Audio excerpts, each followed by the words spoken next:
आज हम लोग न्यू चैप्टर पढ़ेंगे प्रिज्म।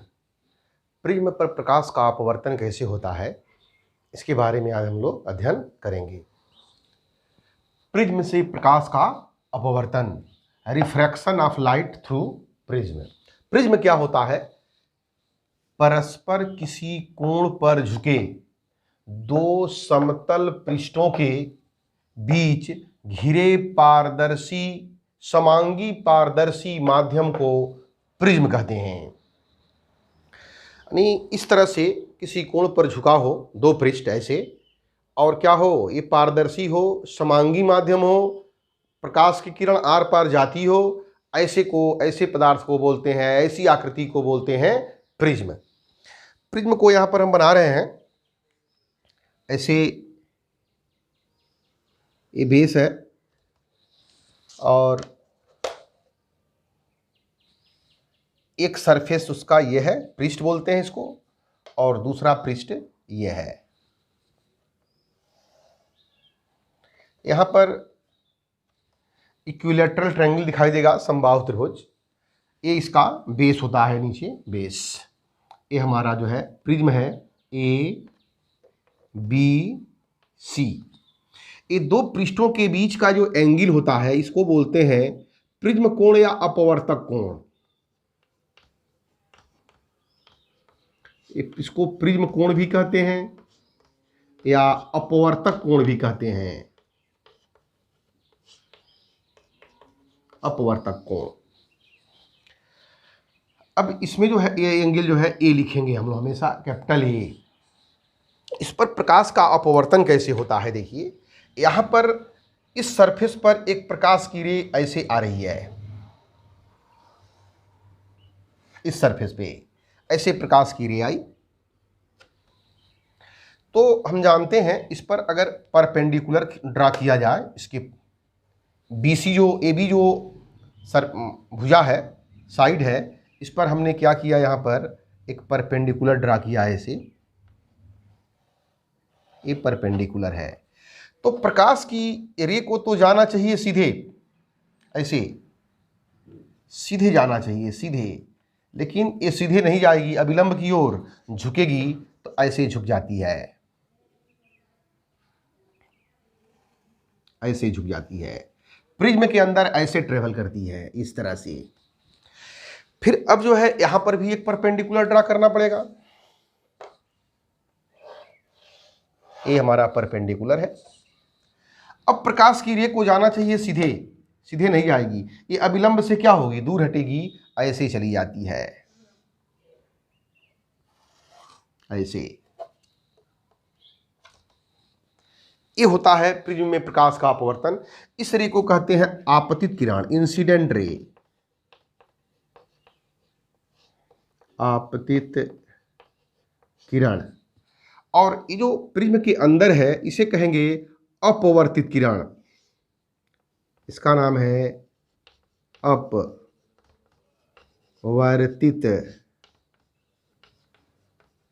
किरण। और ये जो बाहर निकल रही है इमर्जेंट रे, इसको कहते हैं निर्गत किरण, इंसिडेंट रे,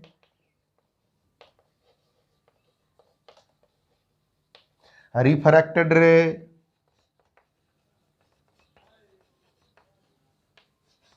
इसको बोलते हैं इमर्जेंट रे।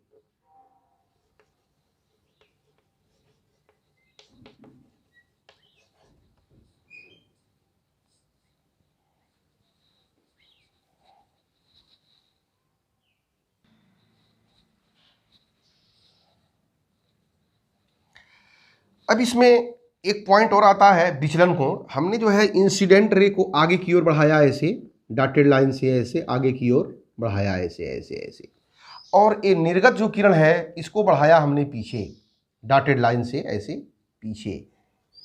तो इंसिडेंट रे यानी आपतित किरण और निर्गत किरण जहाँ पे काट रही है, इसके बीच का जो ये एंगल बन रहा है, देख रहे हैं ये एंगल, इसको कहते हैं विचलन कोण, एंगल ऑफ डेविएशन। इसका नाम है विचलन कोण, एंगल ऑफ डेविएशन।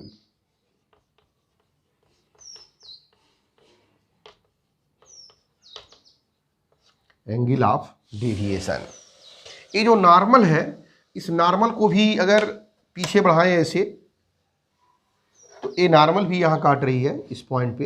अगर इस पॉइंट को हम मान लेते हैं P और इस पॉइंट को मान लेते हैं Q, इस पॉइंट को मान लेते हैं M और इस पॉइंट को मान लेते हैं N। अब आइए देखिए, ये जो एंगल है, ये एंगल, इस एंगल का नाम है इंसिडेंट रे, इस इंसिडेंट एंगल, इसको लिखेंगे I से। ये जो बाहर निकल रही है, ये जो एंगल, यहाँ पर Q लिख दे रहे हैं, Q।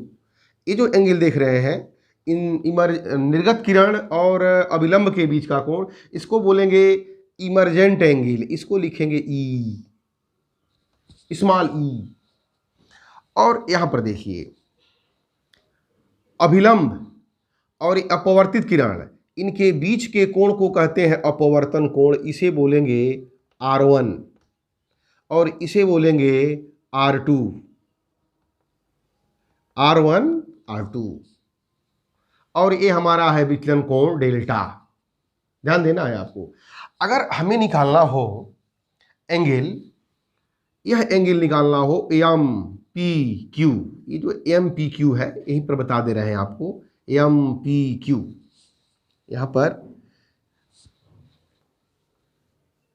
MPQ is equal to, देखिए MPQ, यह एंगल कितना होगा, तो AI तो पूरा पूरा AI होगा।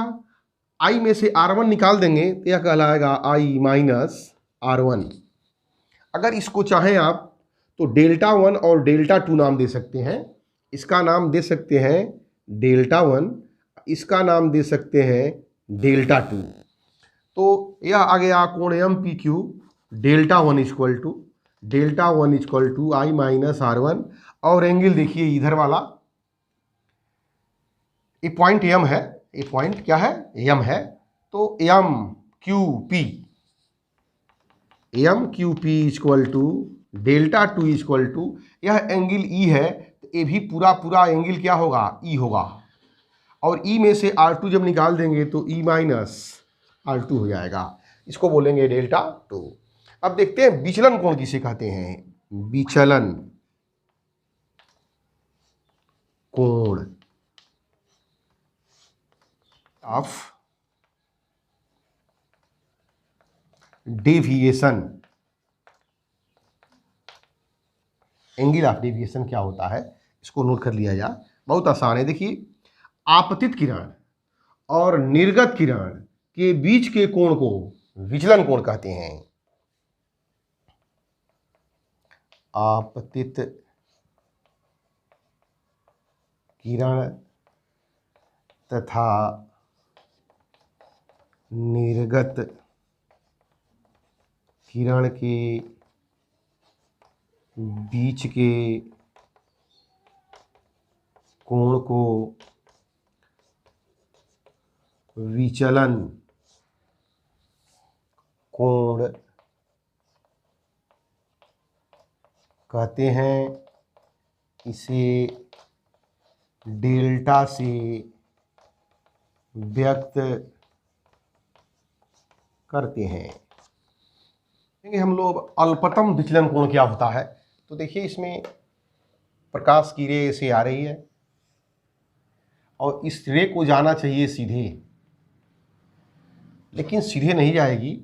यहाँ पर क्या खींचेंगे, एक नॉर्मल, ये है नॉर्मल, और प्रकाश की रे जो है अभिलंब की ओर झुकेगी, ऐसे झुक जाती है ऐसे।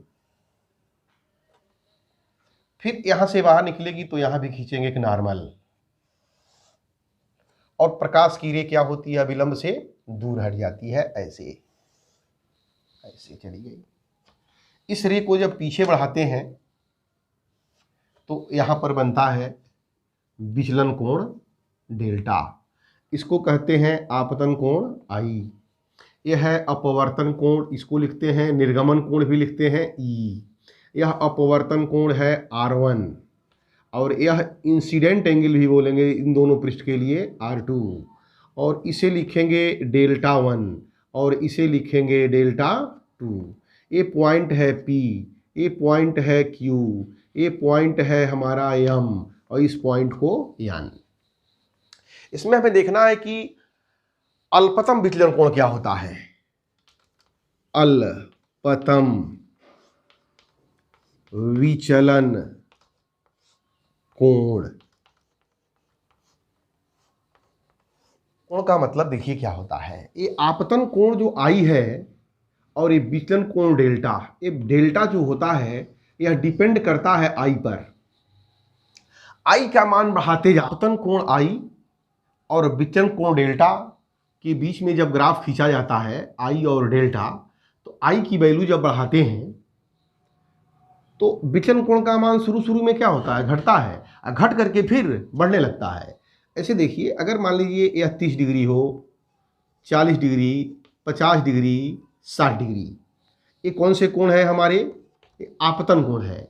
आपतन कोण है तो विचलन कोण का मान देखा गया, अगर 30 डिग्री पर एग्जाम्पल दें, अगर ये 50 डिग्री है, 40 डिग्री पर घट करके 45 हो गया, 50 डिग्री पे 40 हो गया, 60 डिग्री पर फिर से 42 हो गया और 65 डिग्री पर फिर एक 50 डिग्री हो गया। यानी इनके बीच में जब ग्राफ खींचेंगे ऐसे, यह आई और ये है डेल्टा, और यहाँ पर लिखेंगे ऐसे इस तरह से, कितना कितना है, आई का मान है 30, 40, 50, 60 और डेल्टा की वैल्यू जो है यहाँ पर लिख दे रहे हैं, यहाँ पर 30, 40, 50, 60, 70। अब ग्राफ खींचेंगे तो 30 डिग्री पे 50 है, ये 30 है तो यहाँ पर ये 50 हो।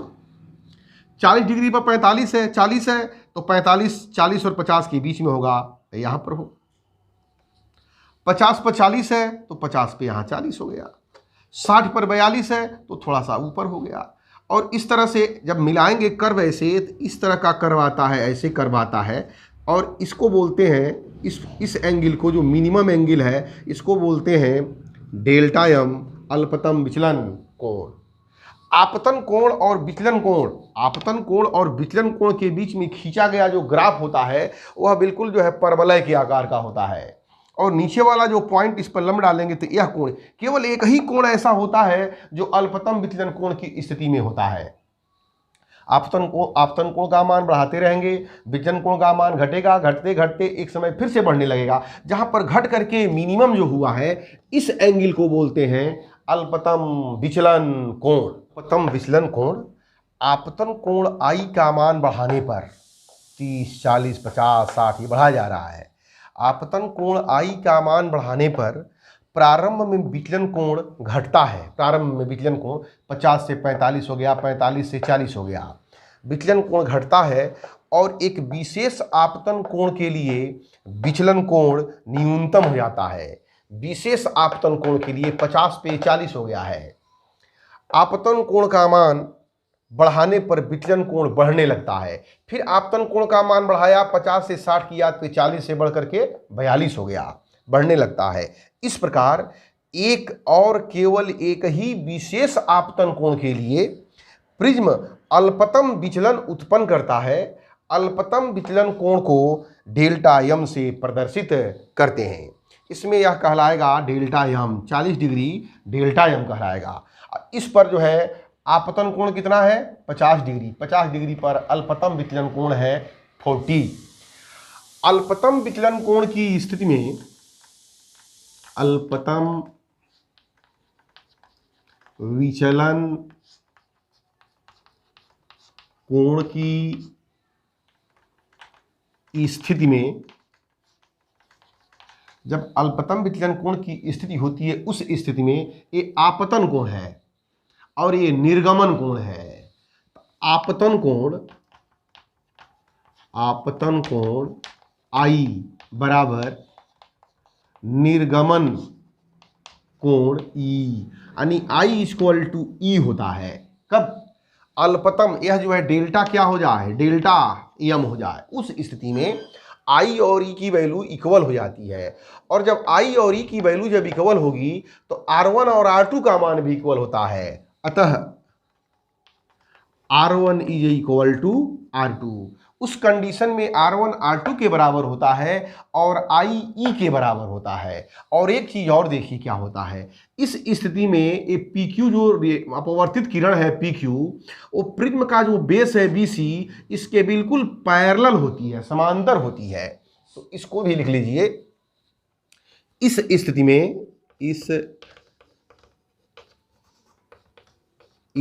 में अपवर्तित किरण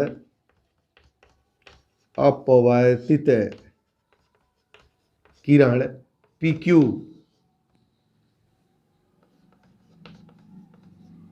प्रिज्म के आधार BC के समांतर होती है,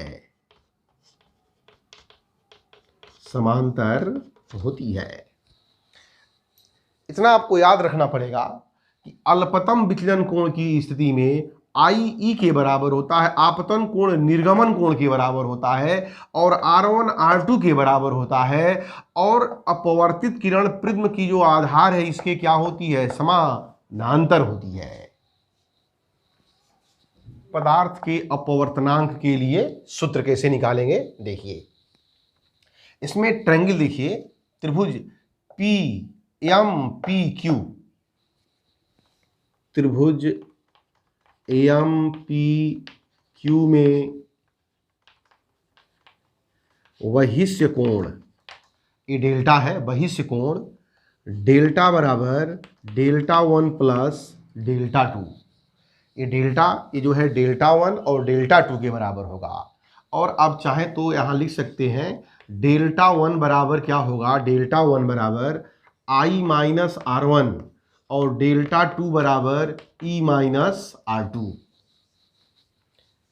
ऐसे है, यह E है तो पूरा E होगा और इसमें इतना क्या है, R2 है, तो यह हो जाएगा E माइनस R2। वैसे इधर है तो लिख सकते हैं delta equal to I minus R1 plus E minus R2, या delta equal to I plus E minus R1 plus R2। Delta equal to I plus E minus R1 plus R2। अल्पतम विचलन कोण की स्थिति में I इक्वल टू E तथा R1 equal to R2 बराबर होते हैं। मान लेते हैं इसको R और I इक्वल टू E है तो E की जगह पर क्या लिख देंगे, I। तो हो जाएगा delta equal to I plus I minus R plus R। तो डेल्टा इक्वल टू यहाँ हो जाएगा 2I माइनस 2R और डेल्टा के जगह पर लिखेंगे डेल्टा m। अल्पतम विचलन कोण की स्थिति में, अल्पतम विचलन कोण का मतलब डेल्टा क्या हो जाएगा, डेल्टा m। तब हो गया 2I माइनस 2R। इसको कर दे रहे हैं इक्वेशन नंबर 1। त्रिभुज देख रहे हैं आप PQN, यहाँ पर त्रिभुज PQN में त्रिभुज के तीनों अंतःकोणों का योग कितना होगा, R1 plus R2 plus angle n कर दे रहे हैं इसको, इसकी वैल्यू PQN कर दे रहे हैं। Angle PQN is equal to हो जाएगा 180 R1 प्लस R2 और ये हो गया कितना आपका एंगल PQN। तो यहाँ से हो जाएगा angle PQN is equal to 180 minus R1 plus R2। R1 R2 के बराबर है तो angle PQN is equal to 180 minus 2R, क्योंकि R1 R2 के बराबर है, R1 इक्वल टू R2 है। अब देखिए इसमें यह एंगल PAPN 90 डिग्री ये परपेंडिकुलर है, अब PQN भी 90 डिग्री परपेंडिकुलर है और एक बन रहा है चतुर्भुज। अगर 90 मिल के 180 तो ये दोनों मिल के भी कितने होंगे 180। तो लिख सकते हैं पहले ऐसे angle APN is equal to angle A Q N is equal to 90 degree. जब दोनों आमने सामने 90 डिग्री हैं, इसलिए angle A plus angle P N Q equal to 180। तो यहाँ से angle P N Q equal to 180 minus A, angle A को ए कर दे रहे हैं। अब देखिए यहाँ पर इक्वेशन 1 है, इसको मान लेते हैं इक्वेशन 2, इसको मान लेते हैं इक्वेशन 3। तो दूसरा और तीसरा में देखिए P N Q 180 minus 2r और यह है 180 माइनस ए। तो समीकरण 2 और 3 से, समीकरण 2 और 3 से क्या हो जाएगा, ये 180 minus A equal to 180 minus 2r, 180 से 180 कैंसिल, r इक्वल टू यहाँ से हो जाएगा a by 2, r equal to a by 2। Equation number इसको 4 कर दीजिए। अब इक्वेशन नंबर 4 में r की वैल्यू इक्वेशन नंबर 1 में रखिए। तो समीकरण 1 और 4 से, समीकरण 1 और 4 से, 1 और 4 को जब लिखेंगे तो यहाँ होगा delta M equal to 2i minus 2r है, 2i माइनस 2r। तो 2r की जगह पर यहाँ से क्या लिख सकते हैं, देखिए 2r की जगह पर लिख सकते हैं a। तो 2r की जगह पर हमने लिख दिया यहाँ पर a को जब इधर लाएंगे तो डेल्टा एम प्लस a बराबर 2i। तो यहाँ से देखिए i इज इक्वल टू क्या आ गया, delta M plus a by 2। यह निकली i की वैल्यू और यह निकला r की वैल्यू। i और r निकल गया तो इसमें लगा देते हैं स्नेल का नियम। नियम से, स्नेल के नियम से, स्नेल का नियम क्या कहता है, n बराबर साइन, यहाँ पर होगा i by r1 is equal to